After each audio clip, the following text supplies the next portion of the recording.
Yeah, hi, sir. Do you guys do the turkey dinner here? My mom sent me in to place an order. Hey, man, is it still too late to order that turkey dinner? Do you guys serve anything besides the turkey for Thanksgiving? What time can I pick up my turkey on Thanksgiving? And is there an organic option for turkey?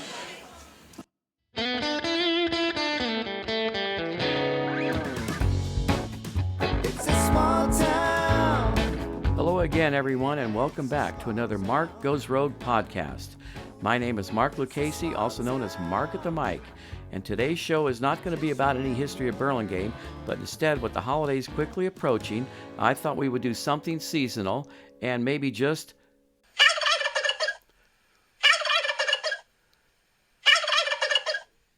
That's right, guys. We're going to talk turkey today. My guest today is going to be Executive Chef John Ness of the Mollie Stone Markets, 9 stores serving the greater Bay Area. Hey, John Ness, come on in, take a seat and grab a mic. It's busy in that deli today, isn't it? Mark, thanks for having me. Yeah, it's wild out there for sure. It is, I know. So John, I see you've got your executive chef coat on today, not your 3-piece suit. So maybe you could tell all of our listeners just what is an executive chef? Yeah, sure thing, Mark. Yeah, not dressed up today for sure. It's boots to the ground from here on out. Boots to the ground. So yeah, an executive chef. It's it's a leader. It's a manager, devoted to the culinary arts. Oversee quality, presentation, active in controlling food costs, inventories, and basically supervise and coordinate all things related to culinary. Yeah. Yeah. So what attracted you to pursue a career as an executive chef? So that's a great question. So when I was, my father had a restaurant, La Rocca's Oyster Bar, many moons ago. So I started with him when I was 13 years old. Would this be San Francisco? San Francisco. Great. Place isn't there anymore. Seafood restaurant, great spot. And started with him when I was 13, like I was saying, peeling prawns, cutting lemon wedges, feeling the horseradish jars, filling the oyster crackers, all that kind of a thing. And, at some point, I was like, I don't want to do this anymore. So I decided to, get out of that. And I think, like you, Mark, went to Long Beach State. That's correct. Right? That's right. And applied to be a physical therapist and, knocked out the, upper division courses and went to apply to the program, and it was full. Yeah.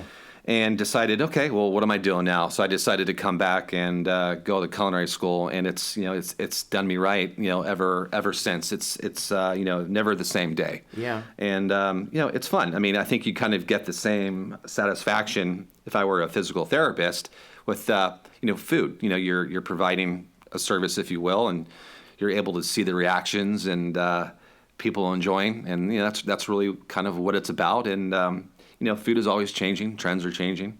And, it keeps me interested. Good. Yeah. What's kind of your chef's background, John?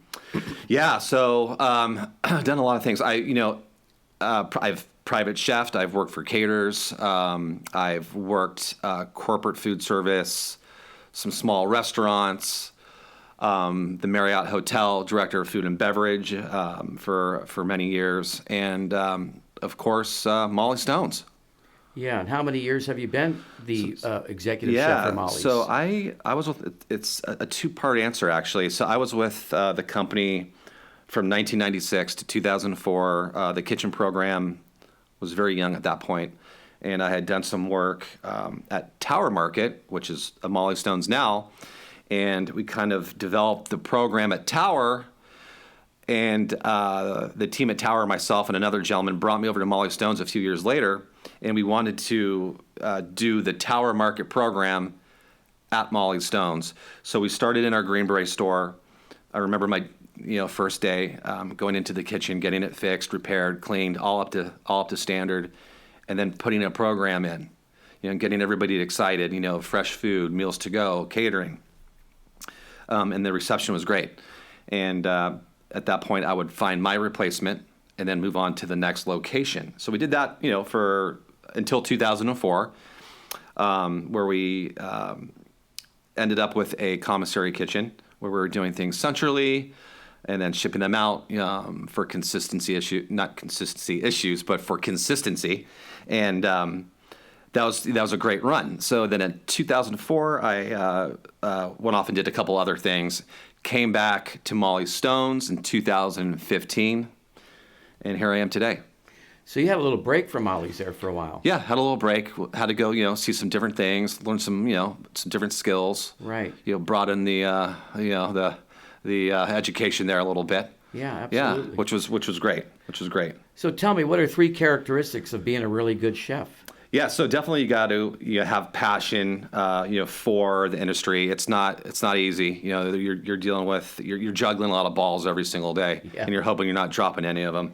Yeah. Stamina and leadership, and a unique management style, especially with Mollie Stone's, where we've got 9 stores. You really can't, and I'm sure Mark, you probably manage the same way. You really can't have one style. You have to figure out everybody's personality, because at the end of the day, figuring out that personality is going to make you a better leader and somebody that they respect. So those are some of the qualities that are needed. Yeah. It's long hours, it's hard work, but at the end of the day, you're making people happy. So John, with 9 stores to be concerned about, how do you control the quality of food that goes out to all these customers? Yeah, it's a lot of driving from one store to the other. From Green Bay up to Palo Alto with a lot of spoons in my pocket. Mm-hmm. Yeah, a lot of spoons in my pocket. Yeah.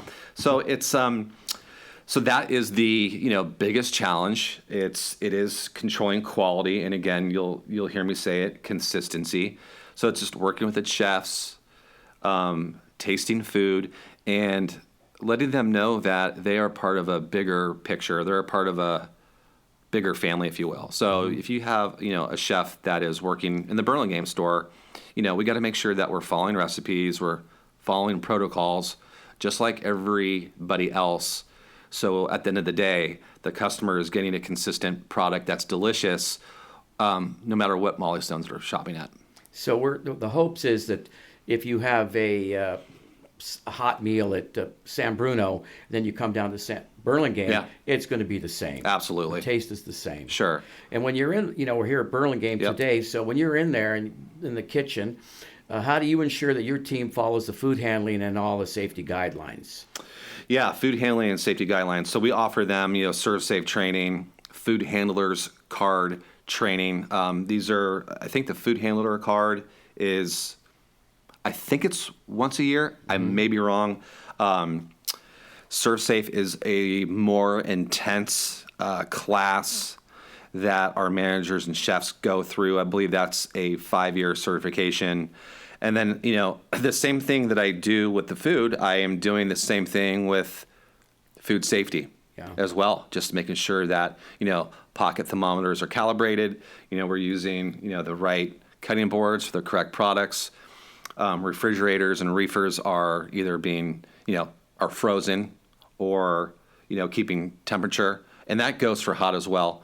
There's a lot of things that when we're going through the stores, myself and my team, that we look at. So it's food and safety. I mean, it's a ton of stuff. Yeah. Ton of stuff. But it's just, engaging the folks that are working behind the line every single day. Yeah, it sure is. Yeah, so. So, John, your forte is the recipes. You're always coming up with new recipes. How do you introduce these recipes to the staff? Yeah, absolutely. So, a couple different ways. So, so how do we come up with a new recipe, or how do we know what we want to do next? Well, we visit other stores. Ownerships, they are traveling all the time. They see stuff that they like. Myself, my team, we see things. We read magazines, we know what the trends are. What do we feel like doing next? So we kind of come up with a handful of, seasonal items. We kind of take it season by season, and then we just, hunker down and do some R&D, research and development. We look for, obviously, taste. And the funny thing about retail is you see it first. So here in retail, you see the items.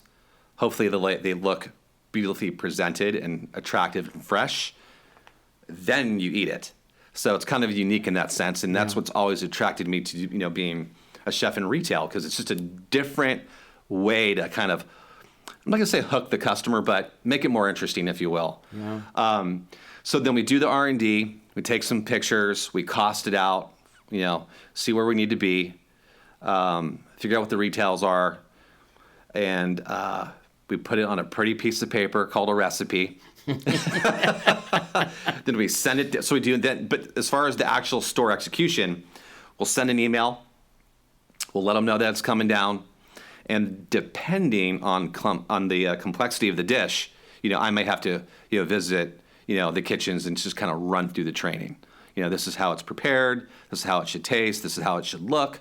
And then again, as we're doing our store tours, we're just watching and tasting, answering questions, and this type of a thing. So speaking of store tours and employees and stuff, and we're in a pretty competitive market. Yeah. Upscale markets in retail, grocery stores, supermarkets like we are. How do we attract and retain? And I still use the word "we" because I still feel like I'm part of Mollies. Absolutely. But how do you go about attracting and retaining the best kitchen staff you can find? Well, it's interesting. I try to interview most of the kitchen staff myself. I mean, of course, we have an HR department, but I like to be involved in just seeing who the people are. Having a relaxed conversation. I'm sure Mark, you remember me coming in and doing interviews. You'll see me outside. And so we'll just have a kind of a casual conversation. I'm really trying to just let my gut do the deciding for me, which has been does me pretty right, historically, and just kind of get a feel of where somebody wants to be, and then why. Why do you want to do food in retail? Because it is extremely different than any other type of cooking. It's extremely different than restaurants. It's completely different than catering. It's completely different than private chefing. It's completely different than I want to own my own food truck. I mean, it's its own unique entity. And I would say that, if you are a multitasker, this is the culinary stage that you might want to try. So if I can kind of figure that out and see somebody who's interested in doing multiple things, and the attitude is there, they want to learn something different, that's how we will, if I'm doing my job right, if I'm selling it correctly, that's how I get the talent. But then behind that, it's all about retention, right? So, okay, we got somebody, we want to train them up, we think that they're going to be good, but how do you keep that person, right? And that's a job in itself, and that is employee engagement. You got to come back, whether it's myself or the manager or the chef at the store, you got to check in with your people, making sure things are going status quo. How are you feeling about the job? Any questions I could answer for you? What are your challenges? What are you liking? Being proactive and asking questions to those employees will help you both keep that employee and hopefully, when it's time to hire some more, you've learned a trick or two, right, from Chef Ness here. Yeah, got to lean on that experience. Yeah, it's a bit of an art form. It really is a bit of an art form. So I hope that answers the question there. It's always a tricky one in today's times, if you will, to find quality talent. But yeah, we're always looking. John, you know that we're always trying to get better. Well, most of us are always trying to get better, right? And yeah. One of my favorite sayings is you can be good or you can be great, and the decision is yours. So what have you done this last year to improve your skills and competence? I think it's just, I'm always willing to learn. I don't know everything. I think it's it's reading, it's watching YouTube videos, it's asking questions, it's going out to dinner and asking questions, and it's staying in the kitchen and keeping the skills up. I think it's just a combination of all those things. Trying to be current. What's be 2 or 3 steps ahead of trends, and I think it's a real mix. It's almost a full-time job on how to keep your skills and your skill level up. But yeah, I think, overseeing 9 stores, I do spend a great deal of time in the stores, in the kitchens, with the teams, alongside these guys and gals, and we're kind of just going, doing it together. Yeah. And that's how I keep myself sharp and polished. But I think there's a mental piece to that too. Like I was mentioning before, I kind of going back to it. But yeah, always have to keep learning. I need. You enjoy the knowledge. I enjoy the knowledge. Right. Yeah. So Good. if that makes sense, Good. I hope it does. But that's the way I do it. Yeah. Yeah. All right, Chef Ness. Yeah, what you got? Executive Chef Ness. It's time to talk turkey. All right. So I saw the lady over there at the table taking orders when I Yeah. walked in and came over to the room here. First of all, let me just ask you a question. Is there still, this is Friday, is there still time to order a turkey? Yes, there is. So And we're talking the prepared turkey. the prepared turkey, yeah. Dinner So the prepared meals, you have until, what is today, Mark? Today's Friday. Today's Friday. If you want to order online, if you want to call into the store or order online, www.molliestones.com, you Okay. can order your bird till Tuesday. So we have to shut it down 48 hours in advance just because of the volume that we're doing. Right, and I understand Yeah. that because you got to pack everything out. Oh, yeah. Beginning probably Tuesday afternoon, as I You know it, recall. absolutely. And into Wednesday, because people start picking them up on Wednesday. Right. John, when the customer comes back to the deli and they pick up that box, and I know that, your guys always, the deli staff always helps the customer bring it up to the register, or even take it out to the car for them. Just what's inside that box, John? Why don't you tell our listeners what's inside that Absolutely. box? So we've got our beautiful 12 to 14 pound Mary's turkey. So that's already pre-cooked. So all you have to do is just reheat it. And So that turkey is not frozen, is what you're saying? Oh, Or- absolutely not. It's great. Absolutely not. Our traditional bread stuffing, mashed potatoes, gravy, haricot verts. Do you know what those are, Mark? No, I don't. Green beans. Okay. Got to have green beans. You sure Green do. beans with a little garlic butter. Great. Maple orange glazed yams with cranberries, our New England cranberry sauce, rustic dinner rolls, a pumpkin pie and apple pie, and Wait a full minute, a pumpkin and an apple? Yes. Yeah, well, that's a change up for this year. Yeah. Yeah, and reheating instructions on how to get it all prepared. You got to give yourself just a couple hours to heat it all. Yeah, that's really a great thing for the host or the hostess that wants yeah. to indulge themselves more in being with their guests and things like that. Yes, you took the words right out of my mouth. Yeah. It really frees up the host to gather and enjoy people, family, and friends. Yeah. It really is helpful. Did I miss the part where you said there's cranberry sauce in there? Absolutely. Uh-huh. It's delicious too. So it's not the can. It's not a can No, of we left cranberry that- no. sauce when you open that box up. Absolutely not. No, Okay. it's a really good dinner, and I buy a lot of the components myself. I have to work Thanksgiving, so time is of the essence for me. Yeah. So I enjoy, I roast the bird, but I do a lot of our sides to help me out because I don't have Right. a lot of and time I know to do there's it. lots of sides at the counter Oh, when the yeah. customer comes if Oh, they my want to gosh. get extra potatoes or Oh, extra yeah. this and beans, etc. Oh, yeah. Well, how many servings? If we just buy one box, how many servings can I get out? Yeah, of that? 10 to 12. 10 to 12. So that meal feeds 10 to 12. Man, Yeah, and you'll probably have some leftovers. that's terrific. yeah. Hey, if I don't like apple pie, can I swap it out for a different pie, or is that going to be an issue? Yeah, we're not doing that. We have tried that, but with the volume that we do, Yeah, I get it. yeah, we have to really kind of stick to the game plan. Yeah. So we are telling folks this year, if you want a pecan pie, you're gonna have to buy the pecan pie. Right. And just I add remember it. that was an issue. Yeah, it's hard. It's hard to do. Yeah. It's hard to do. Of course, John, I used to do that for customers. I but bet. That's I okay. bet. All right. I bet. You know what? At this point, I'm just going to have you do a little shout out for our meat department because yeah. there's a lot of folks that still, probably more folks still cook turkeys and Yeah. pick up turkeys, Yeah. right? Yeah. So, what can you tell us about our turkeys at the meat department? Yeah, absolutely. What can I tell you? So they are bringing in Mary's organic birds, the Willie bird, Mollie's free range bird. Those are the three top. So I got to talk to Michael Tomasalo today, who's the Meat buyer. meat buyer. And I'm like, hey, I'm meeting with Mark on the mic today. Hey. So I said, tell me about your top 3 birds that you're selling. So those are 3 that he suggested. Would the cutoff be Tuesday as well for them? Do you know? So his cutoff is Sunday. Oh, in a couple of days. Yeah. Oh, yeah. That's if you want to reserve online. Right. Then but you would come feel down. free to go into the store. Yes. Yeah. These guys are loaded up. I was at at a few stores today. I was at Green Bay this morning, and they're looking great. They got some product to sell. Yeah. And so when they do orders online, you can actually pay for that online as well. Yes, absolutely. It's great. Yeah. Okay, definitely. so how about some simple cooking instructions for 18 to 20 pound turkey? Yeah, let me give you a fun one. Okay. So this is what I've been doing in the last few years, and it's a complete hit. It's called a spatchcock turkey. It's called a what? Spatchcock.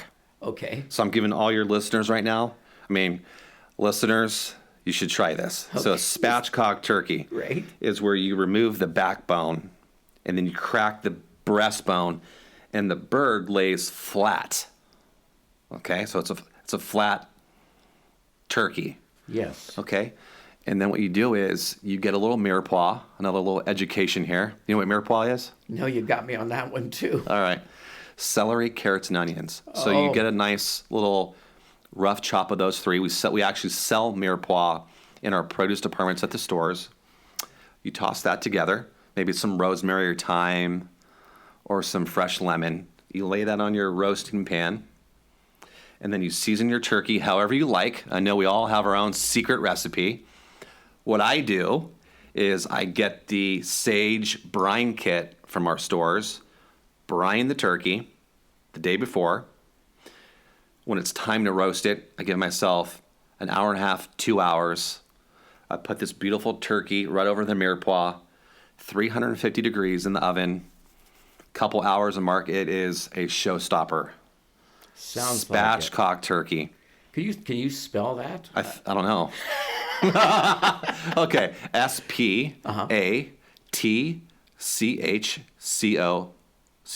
Wow. Yeah, you guys, everyone out there, you really should try it. It's really fantastic. I tell you what, John. I think what we'll do next year for the holidays, we'll create a video. Absolutely, we will. Okay, and we'll put it on YouTube and let everybody kind of check it out. Oh, for sure. Yeah.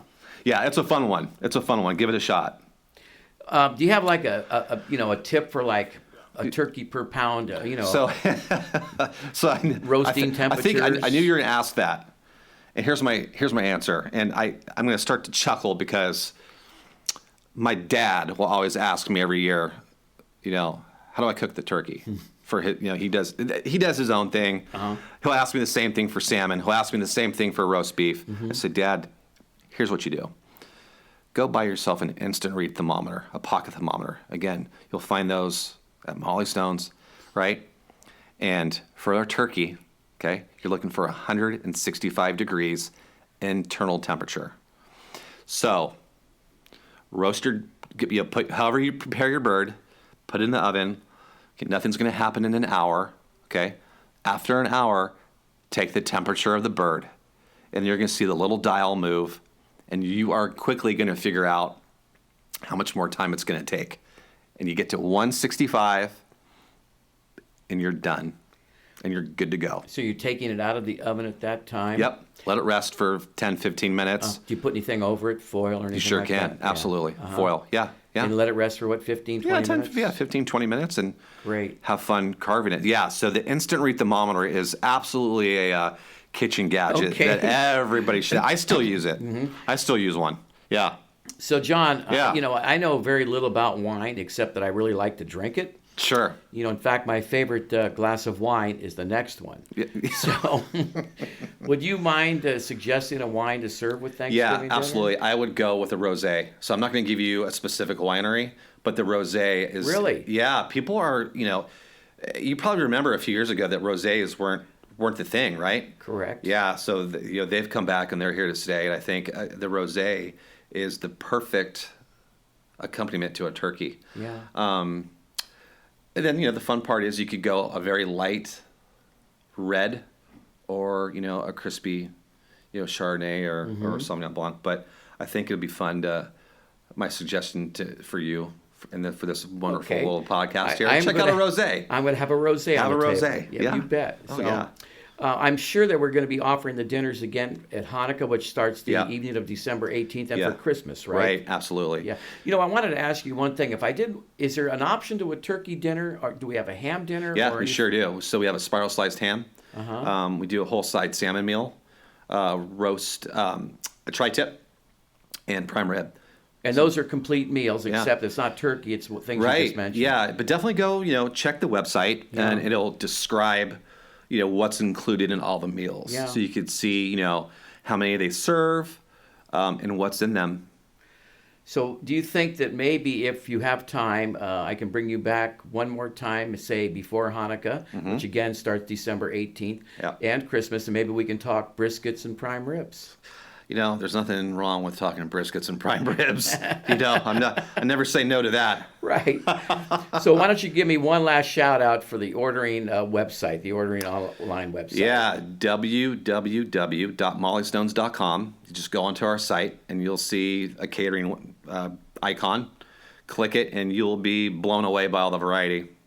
There is something for everybody. Great. Yeah, we do some great vegetarian stuff as Great. well. Executive Chef John Ness, thank you for being a guest today. My pleasure, Mark. Now get back out to the deli. I got to do it. I got to go. Okay. I'd like to thank Executive Chef John Ness of Mollie Stones for being a guest today on the Mark at the Mike Goes Rogue podcast. Shout-outs go to Kathy and Shelby for editing and producing, and my musical director, Bray. You can hear more of Bray at bray.com. And be sure to look for more Mark at the Mike Goes Rogue podcasts in the future.